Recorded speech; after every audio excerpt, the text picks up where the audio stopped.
Galera, de novo, é professor Isaac aqui com vocês, né? A gente continuando a nossa terceira parte aí sobre a Revolução Russa, beleza? E aí a gente vai falar agora um pouquinho sobre o governo do Lenin pós-guerra civil, joia? Nós falamos no último vídeo aí sobre a guerra civil, falamos que o Exército Vermelho venceu a guerra civil, essa lâmina aqui, essa projeção até fala disso, né? Ó. E aí, né, se nós considerarmos que a guerra terminou no final de 1921, aí aqui, né, no final de 1921 e 1922, a gente fala já que o exército foi vitorioso na guerra civil. Mas, como eu disse antes, né, no outro vídeo eu falei, houveram batalhas até 1923. Mas, enfim, eram coisas isoladas, batalhas isoladas, pequenos pontos onde ainda existia um exército branco, mas na verdade eles resistiam. A grande parte dos russos, né, que eram contra os bolcheviques, eles se refugiaram, eles se exilaram em outros países, Estados Unidos, França e tudo mais. Inclusive a família imperial foi para a França, eles fugiram do território russo e pronto, né? No final de 22, né, então, aí agora sim essa data, no final de 22, foi criada a União das Repúblicas Socialistas Soviéticas, a nossa URSS. E ela vai durar muito tempo, ela dura até quase o final do século XX, tá? A gente vai falar disso depois, não é nesse conjunto de vídeos sobre a Revolução Russa. Eu vou falar algumas coisas, né, principalmente nesse vídeo, que nós vamos começar agora e depois nós vamos continuar em outros vídeos, que nós vamos falar de outras coisas, beleza? Então, Exército Branco fora da jogada, né? Basicamente as nações estrangeiras não conseguem dar esse apoio ao Exército Branco, não conseguem combater os bolcheviques. Por que isso aconteceu, tá, galera? Porque lembrem-se, essas nações, elas acabaram de lutar a Primeira Guerra Mundial. Inglaterra, França, eram países que estavam todos arrebentados, né? Estavam estraçalhados ali, né? E outra coisa acontece que vai mudar muito essa característica aqui, lembrando, né? Puxando ganchos.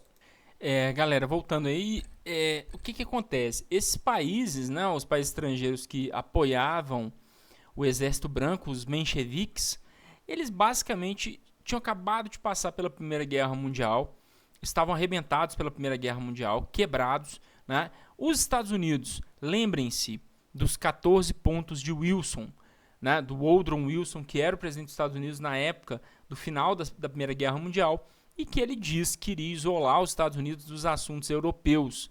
Então, os Estados Unidos ele interfere na guerra na Ásia, de certa maneira, mas não tanto, né? E aí esses países decidem, né, os países capitalistas, decidem criar o que eles vão chamar aí de cordão sanitário, que seria uma forma de isolar, né, impedir a expansão do socialismo pelo mundo. O que não funcionou muito bem. A gente sabe disso, depois a gente vai falar mais disso. Após a Guerra Civil ainda, né, após a Guerra Civil, a gente pode entender que a Rússia, mesmo depois do final da guerra, de ter se estabelecido esse cordão sanitário, a gente entende que a Rússia ela tinha passado por problemas gravíssimos, né? E ela vinha de uma série histórica de conflitos, talvez sem precedentes. Eu, particularmente, não conheço nenhum país que passou por tanta coisa em tão pouco tempo. Se a gente contar a guerra contra o Japão, que começou em 1904, né, até o final da Guerra Civil, que foi em 1922, 23, né? A gente está falando aí, galera, pelo menos aí, 16 anos, 16, pouco mais, né, 17, alguma coisa aí, anos de conflitos, quase ininterruptos, quase sem interrupção. Antes de um terminar, já começava o outro. Então, o que eu estou querendo dizer? Basicamente, o Lenin tinha um país destruído, arrebentado pelas guerras, pelos problemas. E aí ele vai buscar uma solução, ele vai buscar reconstruir a Rússia, né, a União Soviética, ainda, né, em 1921, antes de fundar a União Soviética. Por isso eu coloquei aqui, ó, Rússia, União Soviética, e perdão aqui de novo, eu esqueci de tirar o acento, foi mal. E aí ele cria a ANEP, que era a nova política econômica, que era uma política econômica mista. O que seria isso, né? A política econômica mista seria você adotar elementos capitalistas num governo socialista. É o que eu disse para vocês no outro vídeo, Não dá para dizer que todos os governos socialistas são a mesma coisa. Não funciona dessa maneira, né? Por exemplo, a NEP é um exemplo disso. Ele usa elementos capitalistas num governo socialista, bolchevique, né? Então, é uma coisa curiosa, inédita, né? A China faz isso hoje, né? A gente entende isso. A China faz isso hoje. Aqui tem alguns cartazes que promoviam o NEP, né? Promoviam a nova política econômica. E eu vou explicar melhor para vocês o que foi essa nova política econômica. Aqui cartazes de propaganda, né, também, falando da vitória na Revolução, na Guerra Civil e tudo mais. Uma imagem da época da Guerra Civil, mais ou menos da época da Guerra Civil. Aqui a gente tem o Joseph Stalin, o Lenin, né, o Vladimir Lenin, e o Trotsky, talvez não, as maiores lideranças da União Soviética, as maiores lideranças soviéticas aí nesse período. E o que era essencialmente essa nova política econômica? Então, ela não tem muito segredo, tá, gente? O que seria isso? Ele vai permitir, o governo vai autorizar a existência de pequenas empresas, lojas, fábricas privadas. Então, uma pessoa podia ter um negócio, essencialmente, um comércio, um artesanato, produzir alguma coisa ali, não muito grande, né? Então, havia um comércio, havia uma espécie de um mercado interno, vamos chamar assim. E há também uma possibilidade de capital estrangeiro ser investido, de empresas estrangeiras investirem na Rússia, né? Na União Soviética, nesse caso. O objetivo era desenvolver o país de alguma maneira, né? Contudo, o governo de Lenin, né, ele mantinha estatizadas as grandes indústrias, os bancos e a terra. Ela permanecia como um bem comum ainda, mas sob controle do Estado. De modo geral, está dizendo aqui, ó, a NEP ela vai obter bastante sucesso.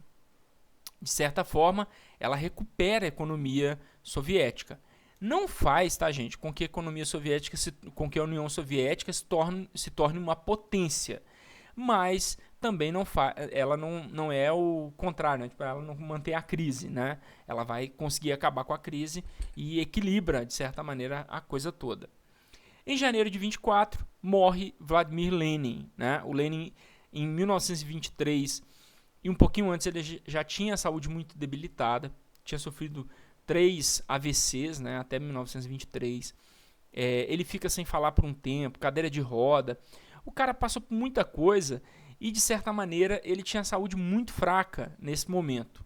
E logo depois que ele morre, já começa uma disputa interna dentro do Partido Comunista pela liderança da União Soviética, para ver quem seria o próximo líder, né? E nessa disputa a gente tem dois nomes, Joseph Stalin e Leon Trotsky. A disputa, né, ela se dava muito em relação à diferença que os dois tinham em relação à condução da Revolução Socialista / comunista. Tá? O Trotsky, ele desejava uma revolução internacional, ele era, de certa forma, mais marxista, né? Ele entendia que para que o socialismo funcionasse, para que a ditadura socialista, né, a ditadura do proletariado funcionasse, era preciso que a revolução fosse internacional, que todo mundo passasse pela revolução internacional. Aí sim você conseguiria, depois, no futuro, passar para a fase comunista, que é algo que nenhum governo no mundo aconteceu, tá, gente? Não existiram governos comunistas, porque no comunismo não há Estado, tá? É bem isso, não existe Estado. É um momento completamente diferente. Se vocês quiserem, eu posso fazer uma análise disso aí para vocês. Socialismo, dentro da perspectiva marxista, o que é socialismo, o que é comunismo. São coisas diferentes. Mas os partidos são chamados de partidos comunistas exatamente porque eles miram exatamente o estágio comunista. Eles desejam o comunismo, beleza? Então, é mais ou menos isso que eu estou dizendo para vocês. A gente tem, então, o Trotsky queria essa revolução internacional, esse comunismo global, enquanto que o Stalin dizia não, a gente precisa consolidar a revolução dentro da União Soviética, blindar ela, proteger ela contra o capitalismo, ou seja, ele já rompia um pouco com essas ideias do Lenin de abrir o mercado, abrir para o mundo, né? Então a União Soviética iria se fechar mais ainda. E, de certa maneira, o Stalin também defendia um protagonismo em relação à Revolução as revoluções socialistas comunistas no mundo. Como, Isaac? Se ele estava se fechando? Com certos incentivos, políticas variadas, né, não é bem de invasão, mas seria de apoiar grupos comunistas, partidos comunistas em outros países, para que a Revolução Comunista acontecesse nesses outros países, e aí você pudesse ter uma expansão do comunismo dessa maneira, e não como uma revolução internacional geral e tudo mais. Eram diferenças de visão aí, tá? E tem uma guerra, tá, gente, entre os próprios partidos comunistas, né? Isso existe até hoje. Tem gente que é stalinista, tem gente que é contra o Stalin e são comunistas, né? E tudo mais. Beleza. Vamos, bola pra frente, vamos falar disso não. O que vai acontecer? O Stalin consegue, né, minar o poder do Trotsky, né? Ele vai basicamente destruindo o poder do Trotsky. O Trotsky, ele tinha muito prestígio e ele vai perdendo esse prestígio. O Stalin faz com que ele seja expulso do Partido Comunista, né?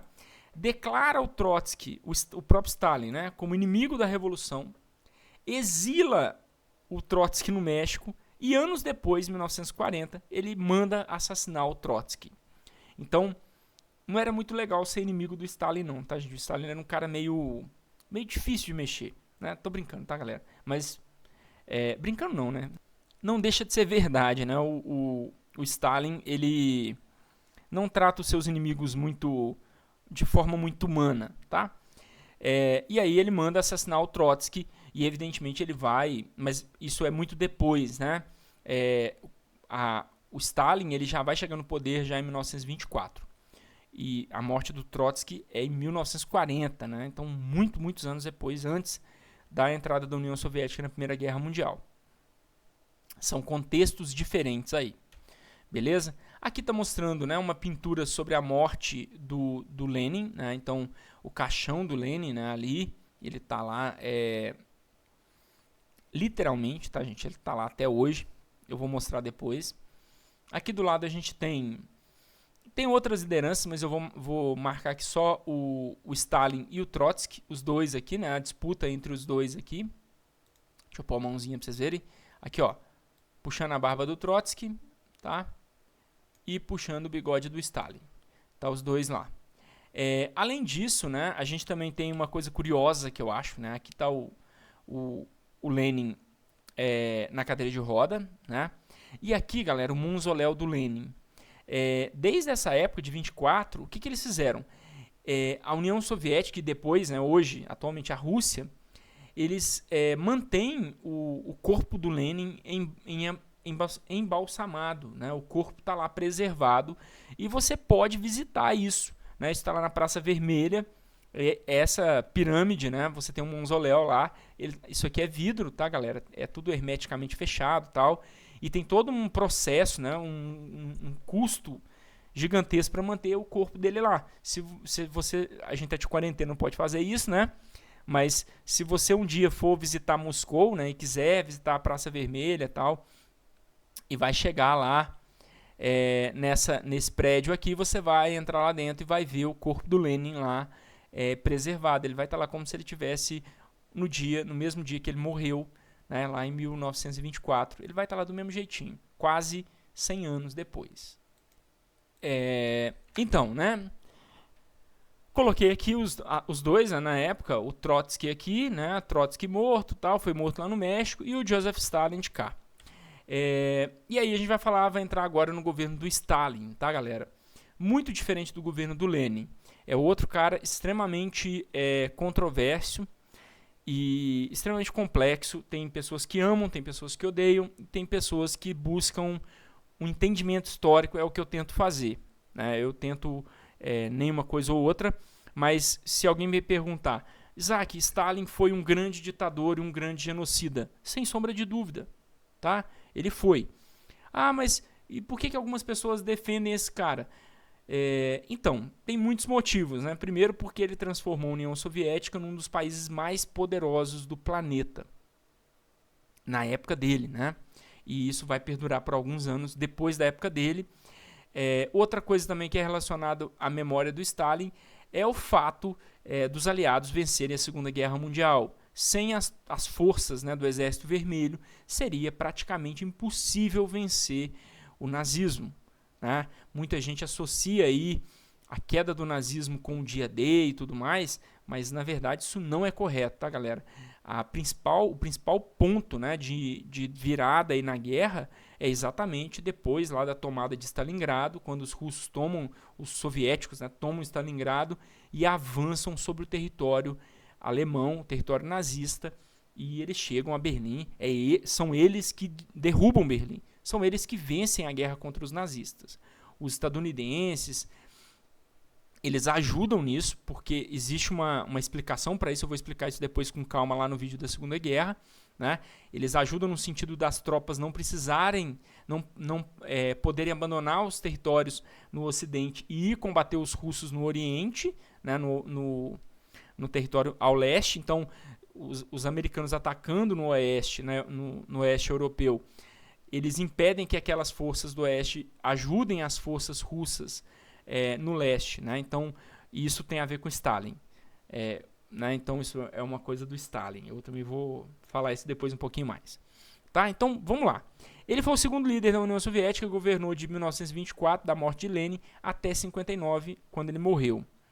Ele monopolizou o governo, aboliu a democracia do partido, ou seja, não havia mais ali uma democracia dentro do Partido Comunista, e ele constrói uma ditadura totalitária personalista. Tá? Para vocês terem ideia, para Hannah Arendt, que é uma cientista política muito importante,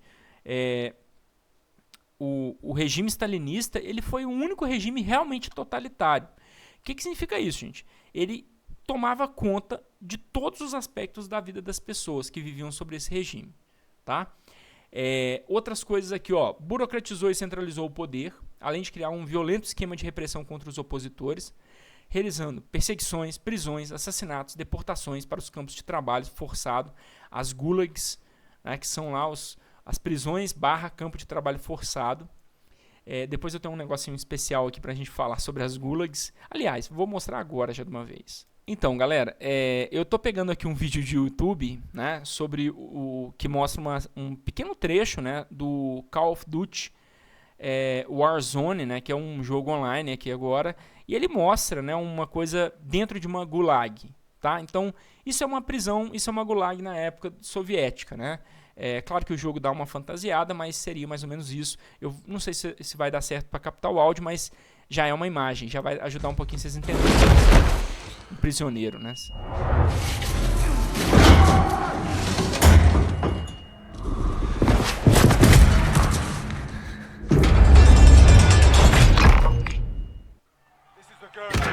Survive and you can redeploy.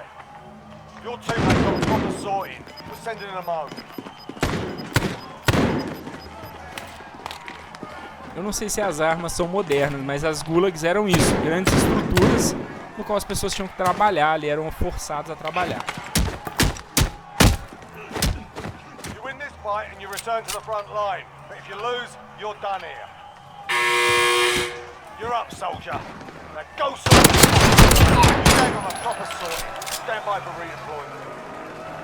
Basicamente é isso, né? Espero que tenha dado para vocês assistirem aí um pouquinho. Se alguém quiser, depois eu posso mandar algum material extra, né? Tem um livro muito interessante que fala sobre as gulags e nesse período aí, né, da perseguição do Stalin, que é chamada de Grande Expurgo, que ele teria matado aí mais de 500 mil de pessoas. Tem alguns autores que falam até em 700 mil pessoas, e tenha perseguido, aí, preso, exilado mais 5 milhões de pessoas que eram comunistas, que não pensavam da mesma forma que ele. Então o Stalin era ele funcionava meio binário, né? Tipo, ou você obedece ele ou você tá fora. Era assim que rolava, tá? E aí tem um livro que é bem interessante, chama Arquipélago Gulag. Se vocês quiserem, eu posso aí estar mandando esse livro para vocês, ou comentando, ou mandando vídeo. Vou ver aqui o que eu faço, beleza? No campo econômico, em 1928, o Stalin vai organizar a Glospan, que era isso aqui, ó, Comissão Estatal de Planificação Econômica, e ele produziu uma política econômica centralizadora que era reorganizada de 5 em 5 anos. Por isso, né, esse plano aí da Glospan fica conhecido como planos quinquenais. Então, Isaac, é só um plano? Não. de 5 em 5 anos, a Glospan ela se reunia e criava um plano quinquenal. Então, esse plano passava a valer por 5 anos. Aí, passou 5 anos, eles se reuniam de novo e geravam um outro plano quinquenal. Entenderam? Então, ia muito do que o partido, do que a União Soviética precisava. Né? Então, por exemplo, precisamos nos mobilizar contra a guerra. Então, um plano era feito para aquilo. Ah, não, agora a gente precisa ampliar a produção agrícola. Aí o plano era feito também para aquilo ali. Tá? Esse modelo econômico surtiu muito efeito, muito efeito, né? E ele envolveu também um amplo projeto de industrialização, principalmente a indústria de base, a indústria pesada, né? E outra coisa, né, ele vai coletivizar as terras e a produção agrícola. Então, o Estado tinha controle sobre o que era a terra, né, a produção, né, e o que era produzido. Tudo isso passava a ser propriedade do Estado. E o Estado ele tinha também essa tarefa de distribuir essa coisa para as pessoas. Tá? Aqui está mostrando umas fotos do Stalin, né? Aqui bem interessante. Aqui também mostra esse cartaz aqui, ele mostra o Stalin como uma personalidade que guiava as revoluções comunistas, os partidos comunistas de todo o mundo.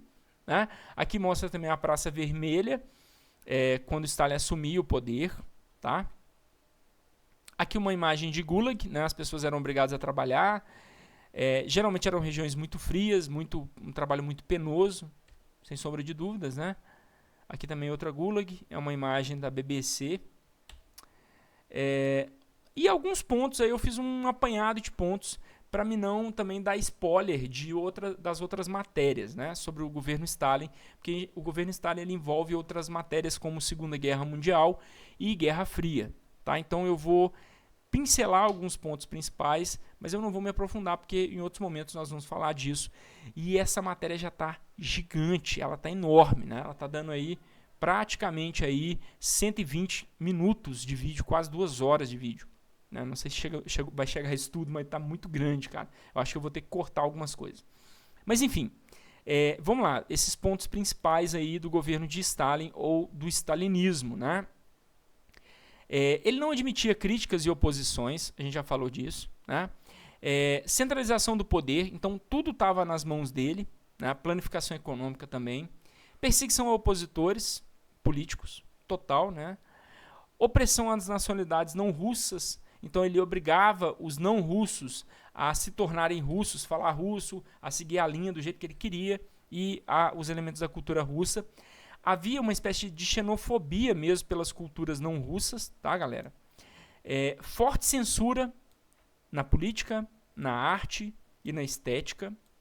Então, Isaac, então tinha questões artísticas? Tinha. Tinha questões na arquitetura, na pintura, na música, na ópera, tudo isso, né? O período stalinista, ele gera, né, toda uma linha artística que, em alguns pontos, são chamados de realismo soviético, que é muito maluco, assim. Depois vocês podem dar uma pesquisada para vocês verem. E ele monopoliza isso. Era isso e pronto, já era. Ele tinha poder para fazer isso. Criou a KGB, que era uma polícia secreta, que perseguia os opositores e os inimigos do Estado. Era proibido a liberdade de pensamento, você não podia expressar coisas que o partido não estipulava. Então, o que pensar? Como pensar corretamente? Seguir a linha do partido, cara, era isso, né? Havia um controle, uma manipulação da mídia, inclusive, tá, galera? A mídia era estatal, então quem produzia as peças midiáticas, rádio, né? Principalmente a questão da rádio, depois também a televisão, né? Porque a gente está falando de um período muito grande, né? O período stalinista ele não é um período pequeno. No começo, rádio, depois televisão. A gente está falando de momentos em que toda a produção de rádio, de televisão, de jornal impresso, de produção científica, tudo era fiscalizado, era censurado, né, pela mídia. Tudo passava por esse controle estatal e era monopolizado aí por Stalin. Então ele tinha um controle completo da vida das pessoas, sobre o que as pessoas pensavam, no que as pessoas acreditavam, e se você pensasse contra ele, se você criticasse o regime, você poderia ser preso, tá? Mandado para uma gulag, no mínimo, né, ou assassinado. Aqui está mostrando, ó, esse brasão aqui é o brasão da KGB, né? Aqui mostra o Stalin, propaganda estatal, né? O Stalin conduzindo o navio União Soviética. Então, ele era o cara que estava conduzindo, o líder, né? O grande líder, o grande camarada, né? Aqui manifestações, né? Também de culto ao líder, né? Isso é um negócio muito... o Hitler copia isso de certa forma, né, na ascensão dele, essa ideia de o culto ao líder, o grande líder, né, o herói nacional que vai aí salvar todos os problemas, criar uma nação melhor e tudo mais, tal, e ele fica como se ele fosse... Galera, é quase que uma sacralização da imagem do Stalin, né? Ele era adorado, ele era amado, era visto como o grande camarada, o grande líder comunista que não tinha defeitos, que não tinha feito nada de errado, que era um cara do bem e tudo certo. E ele era amado não só pelos soviéticos, pelas pessoas que viviam na União Soviética, boa parte, né, que os que não amavam eram assassinados. Então era um negócio tipo, ame-me, me ame ou morra, né? Tipo um negócio binário assim. Mas também por pessoas, né, que participavam de partidos comunistas ao redor do mundo, né? E até hoje tem pessoas que amam esse cara, que acham que ele foi realmente o grande líder e tudo mais. Enfim, tá?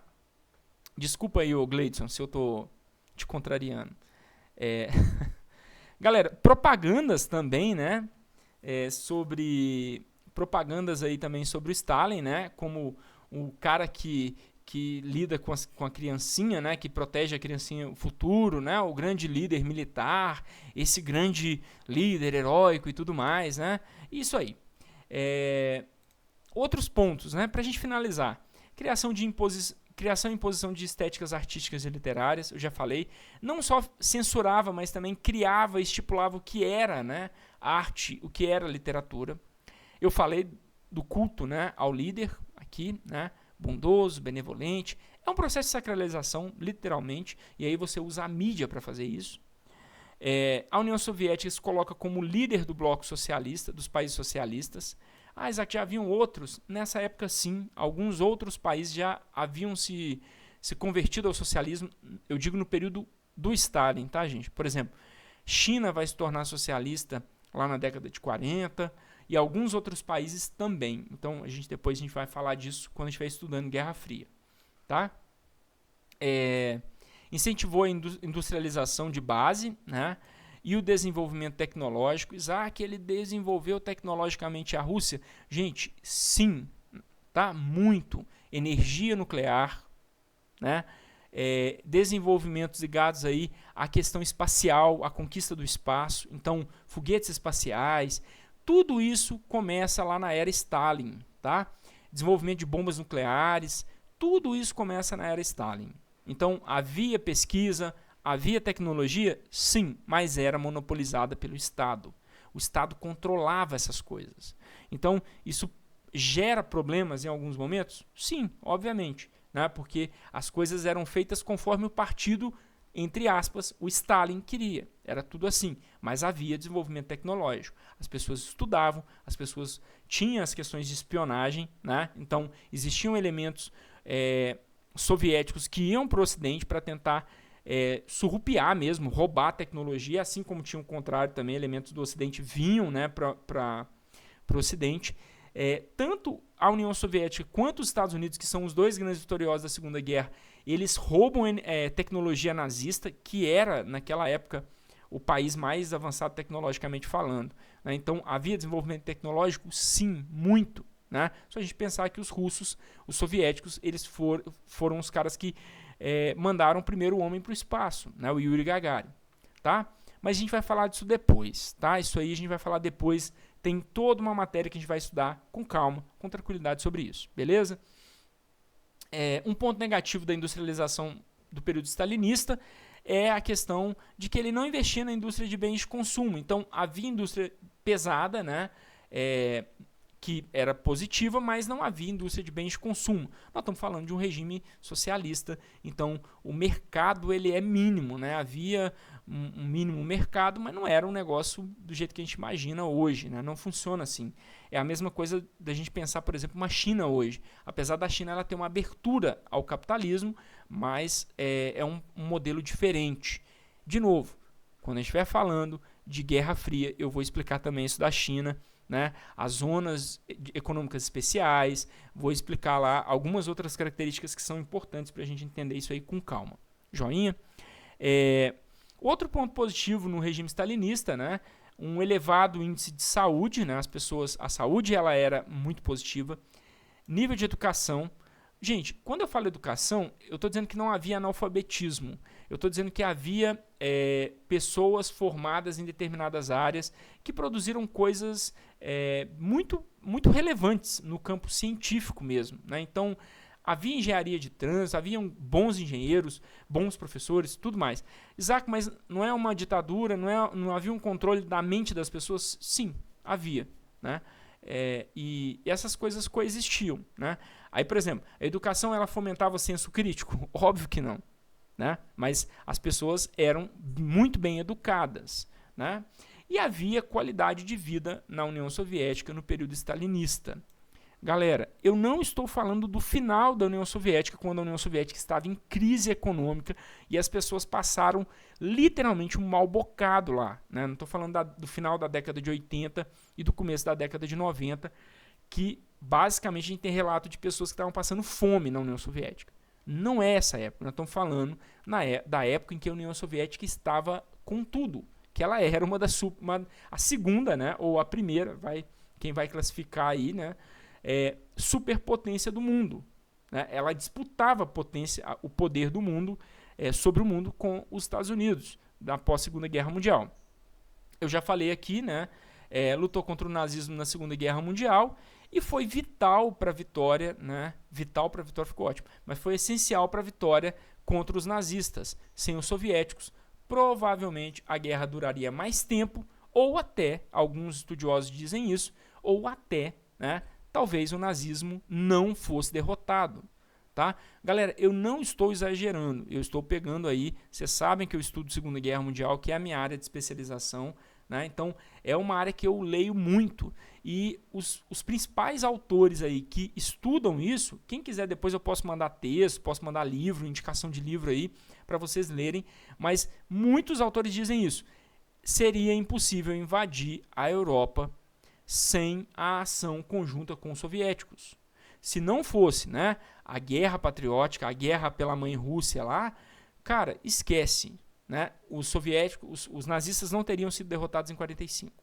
Talvez a guerra perdurasse mais tempo, ou pior, talvez a guerra nem fosse vencida pelos aliados, tá?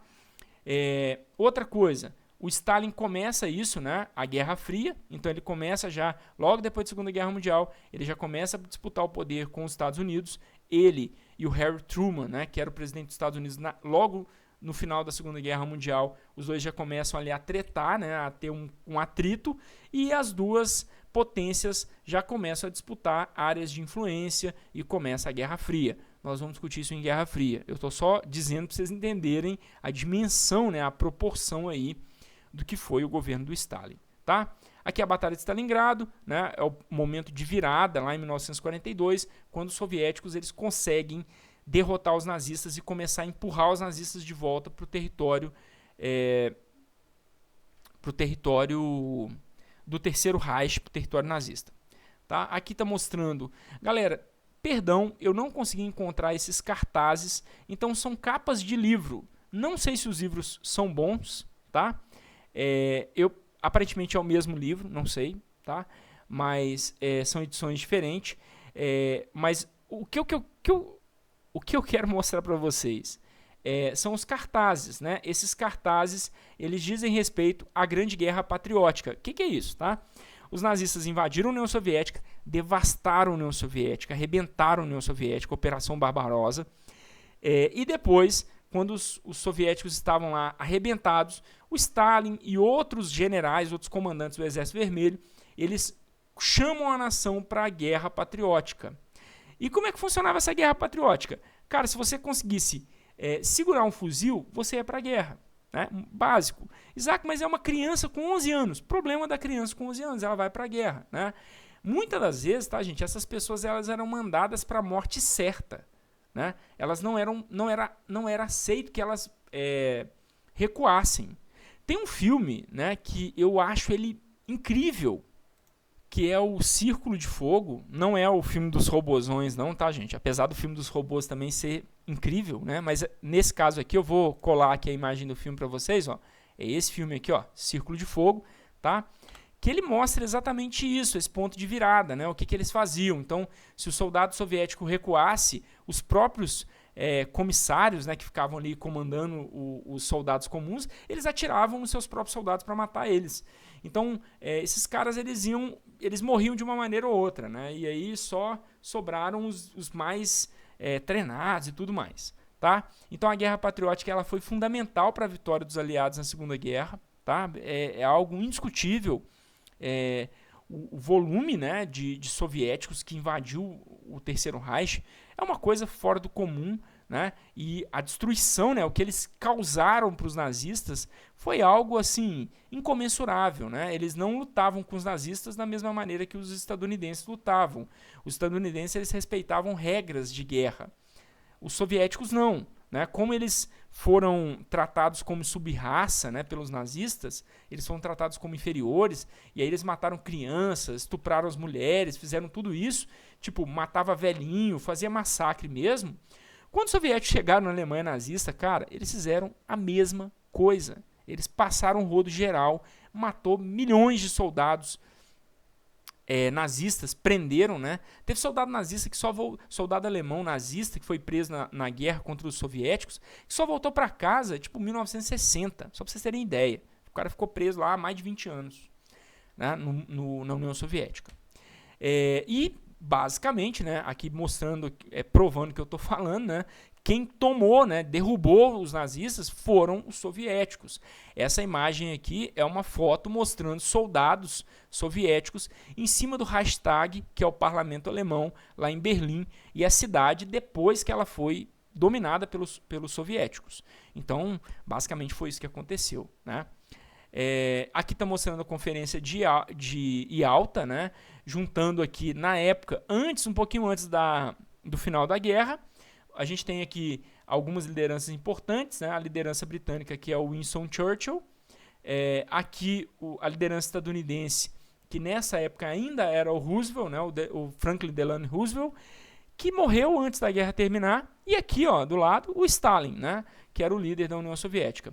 E aqui, depois da guerra, né, a gente tem o Churchill, de cá, o Harry Truman, que assumiu o poder logo depois da morte do Churchill. Perdão, gente, falei errado.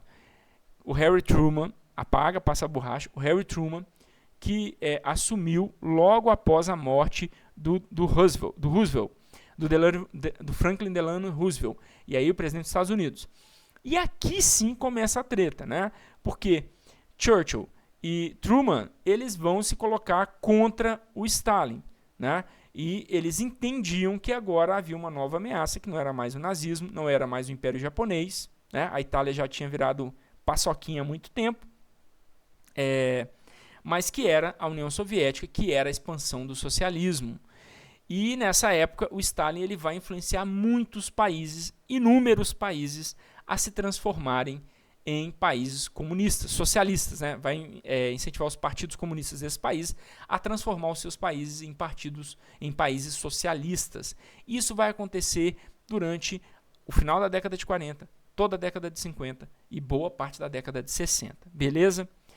E por último aí, né, nós finalizamos com o começo da Guerra Fria, que começou ainda no governo do Stalin, beleza? Galera, termino o vídeo aqui. Eu sei que foi uma série de vídeos muito longos, são os vídeos dessa semana que vem a gente volta, prometo que eu vou trazer uma coisa mais tranquila, não tão gigante, né?